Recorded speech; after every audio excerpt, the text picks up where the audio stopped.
Belum apa-apa sudah ngomong saya tidak bisa, saya tidak bakal mampu, saya tahu diri kok, itu tidak akan mungkin terjadi.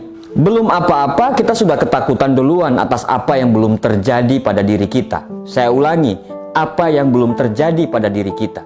Belum apa-apa kita sudah nyerah, padahal bertempur saja belum. Belum apa-apa udah ngomong kalau bakal gagal, padahal dicoba saja belum. Pada saat kita bilang kita tidak mungkin, semua akan bakal mustahil.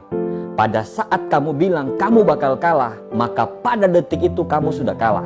Pada saat kamu bilang kamu akan gagal, ya kamu sudah gagal. Karena kita akan menjadi apa yang kita pikirkan. Akhirnya hidup kita tidak akan kemana-mana, di situ-situ saja.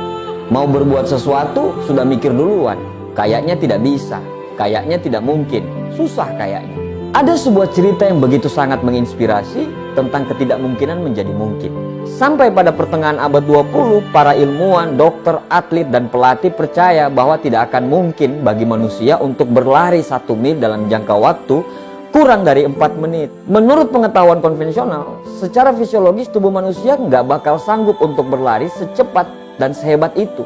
Struktur tulang manusia tidak bakal menunjang.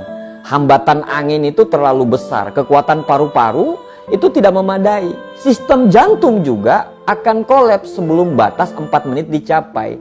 Dan segudang alasan-alasan yang lainnya. Kemudian ada satu individu, seorang diri yang membuktikan bahwa para ilmuwan, dokter, pelatih, atlet, serta jutaan pelari yang sebelumnya telah mencoba dan gagal salah tentang pendapat mereka.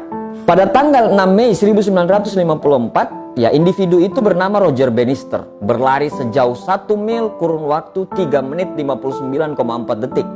Dia menembus batas 4 menit itu karena ia percaya dan ia yakin bahwa ia akan bisa.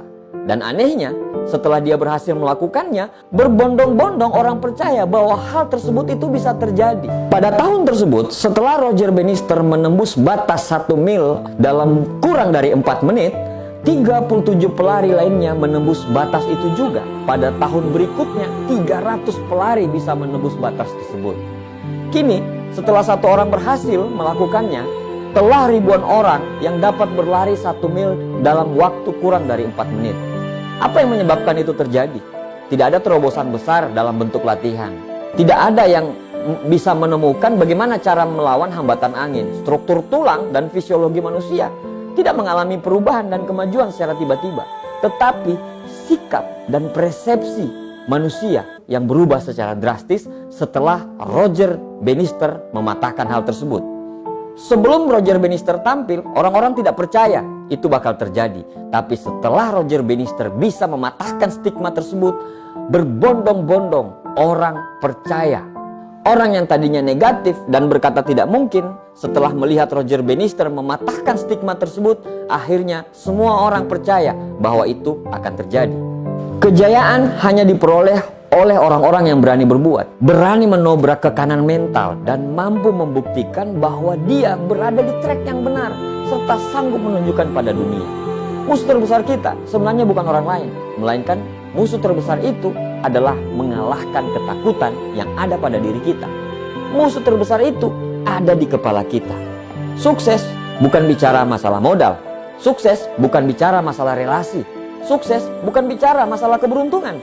Tapi sukses itu bicara masalah mental. Sukses bicara masalah keberanian. Bukan bicara soal mampu atau tidak mampu, tapi bicaranya adalah kamu mau atau tidak mau. Anda bisa menjadi apa yang Anda mau. Yang penting Anda pikirkan. Mental block terjadi karena rasa trauma. Mental block terjadi karena lingkungan. Kalahkan mental block itu, karena mental block itu adalah musuh sebenarnya kita. Kalau Anda sudah mengalahkan mental block, Anda bisa menjadi apa yang Anda mau. Kalau ada satu orang di planet ini yang bisa melakukannya, insya Allah kita semua pasti bisa. Selamat berjuang, sukses buat kita semuanya.